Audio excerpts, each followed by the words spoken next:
School کے اندر یہ جو بچے پڑھتے ہیں استانیہ ان کی کبھی انسان ہوتی ہے، کبھی انسان کی شکل میں حیوان ہوتی ہے. بچیاں چھوٹی چھوٹی، ان کے ساتھ ظلم و زیادتیاں بہت کرتے ہیں ماں باپ اس خوشی میں کہ چلو پڑھ ہی لے. ایک بچی نے سبق یاد نہیں کیا تھا تو استانی نے اس کو الماری میں بند کیا. اخبار میں آیا، ایک گلشن کا واقعہ ہے.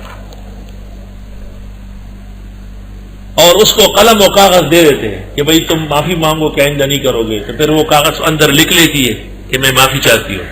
اب وہ کاغذ لکھتی گئی اور چھوڑتی گئی اور کاغذ الماری کے اندر پستا گیا. استانی حیوان النسل وہ یہ سمجھ رہی تھی کہ چھوٹی سی بچی ہو کر زد پر اتر آئی. پورا دن وہ الماری میں تڑپی. شام کو 3 مہینے کی چھٹی ہو گئی، اسکول بند ہو گیا. استانی بھول کے گھر چلی گئی. 8-10 دن وہ پورے اخبارات میں ادھر ادھر بچی کی تلاش ہوئی. اچانک استاذ کی نظر پڑ گئی 5-6 دن بعد. تو اس نے کہا چلو اب تو ویسے ہی مر چکی ہے، میں نے کیا کرنا ہے، اپنا نام لگا کے مصیبت ہو جائے گی.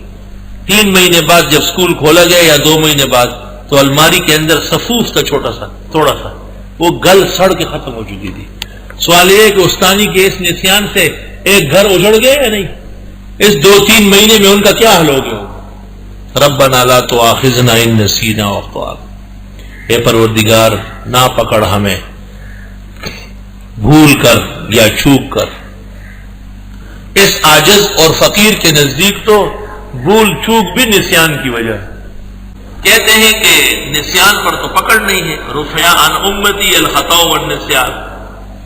تو پہلا جواب یہ ہے کہ اس دعا کی برکت سے یہ بشارت آئی کہ رفع، دعا قبول ہو گئی اور نسیان معاف ہو گئی. ربنا لا تؤاخذنا ان نسینا دعا پیغمبر پر نازل ہوئی اور انبیاء نے اور صحابہ کرام نے خوش اور دلی سے پڑھ لیا تو خدا تعالیٰ نے آپ کو بشارت دی کہ اب آپ اعلان کر لیں کہ رفع عن امتی الخطا والنسیان. دوسرا جواب یہ ہے کہ پکڑ ایک معاصی پر ہے اور دوسرا پکڑ اسباب پر ہے. عصیان تو نہیں ہے، وہ پکڑ تو نہیں ہوگی، لیکن سبب ہے اس کی پکڑ ہوگی. مثلا استغفر اللہ، آپ کو کسی نے کہا کہ میرے لیے دوا لے کے آئے، طبیعت بہت خراب ہے، پیسے دے دیے. آپ نے کہا بس ابھی دکان پر چلے گئے، وہاں اور باتوں میں لگ گئے، آئے ہی نہیں. وہ آدمی تڑپ کے جو پریشان رہا. آپ آئے، آپ نے ہاتھ جوڑے، معافی مانگی کہ میں بالکل بھول گیا ہوں، آنسو سے روئے. ٹھیک ہے، تکلیف اس کو ہوئی یا نہیں؟ اس دوران جو کچھ ہوا ہے اس کا وبال بھی آپ پر پڑے، سبب آپ بن چکے ہیں.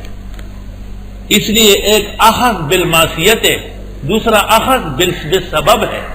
اسباب اگر معطل ہو گئے تو پکڑ ہماری ہو جائے گی.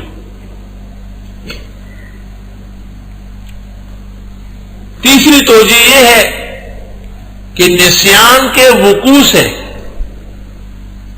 جو اشراء اور جو فسادات واقع ہوتی ہے اس کی پکڑ معاف کرانی.